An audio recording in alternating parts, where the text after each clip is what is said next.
Сәлем достар, бүгін сіздермен бірге әжей айтқан ақыл деген бір әңгіме айтайын деп отырмын. Мына суреттегі әжейдің аты жөні Татьяна Федоровна. Мен онымен Шымкенттегі дәмханалардың бірінде таныстым. Ас ішуге кіргенмін. Айналадағы жұрттың бәрі сияқты мен де бір қолымда қасық болса, екінші қолымда телефон. Желідегілерден жаңалықтарды іздеп отырғанмын. Көз жүгіртіп қарап отырдым. Арқамнан біреу түрткенде селк ете түсіп, түйіліп қала жаздадым. Рұқсат сұрап, жаныма отырған әжей бетіме тесіле қарап тұрды да қынжыла бас шайқады. Бұл қимылынан бір нәрсені дұрыс істемегенімді түсініп, өзімнен өзім қысылдым. Ал әжей болса, денсаулығыңды ойламайсың қызым, деді ренжіген дауыспен. Әжей бұрын ұзақ жылдар медбике болып істеген екен. Қынжылған себебі менің жалпы жұрттың ас ішіп отырып телефон шұқылауы.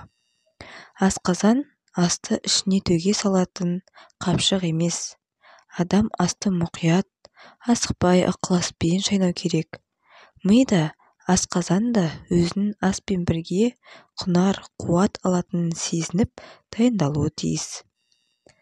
Ал қазір адамдардың бәрі телефон шұқылап отырады. Содан асты шала шайнайды. Бір. Ми адамның қоректеніп жатқанын ұқпайды. Бұл екі. Шала шайналған ас дұрыс қорытылмайды. Ішекке күш түсіреді. Ал бұл үш.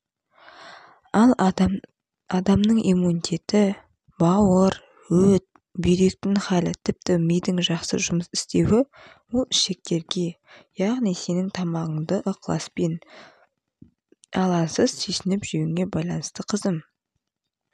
Жасыңа жетпей, ауру жамап аласың, бұл әдетіңді қоя ғой, деп ақыл айтты. Шеп отырған тамағыңа қарап отырмын, ылғи қуырылған, жақсылап дәмдеуіш себілген, мұндай әдетің бар екен. Аптасына бір күн ішектеріңді тазала. Мен өзім әр сәрсенбі таңнан кешкі 7:30-ға дейін боржоми немесе Алекс газды суының ішемін. Сосын азырақ сұйық бульон ішу керек. Бүкіл ішкі құрылысыңды тазалағаныңды қоя бер. Жасым 82-ге келді. Көзім өте жақсы көреді. Тізелерім ауырмайды.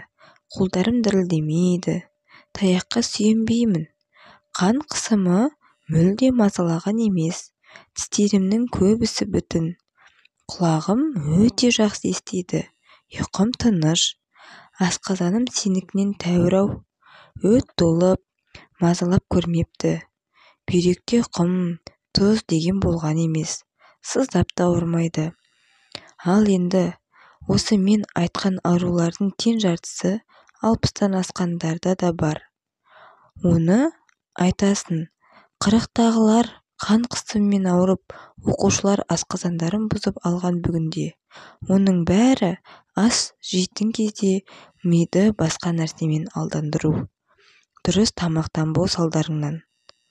Ұнаттың ба, мейлі, жей бер, бірақ асты ештеңеге алаңдамай іш, және ішектеріңді тазартып тұр, дейді әже маған бір тапсырма бергендей.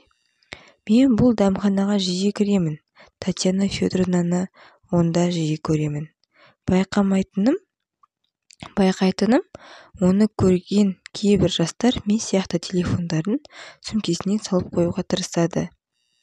Әйтпесе, асты алаңсыз ішу туралы тегін сабақ басталатыны анық деп жазды Ауырмаңыз газеті.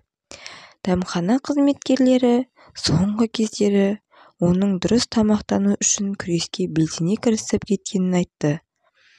Ол күнде түскі ас ішетін уақытта таяғанда сонда барады екен.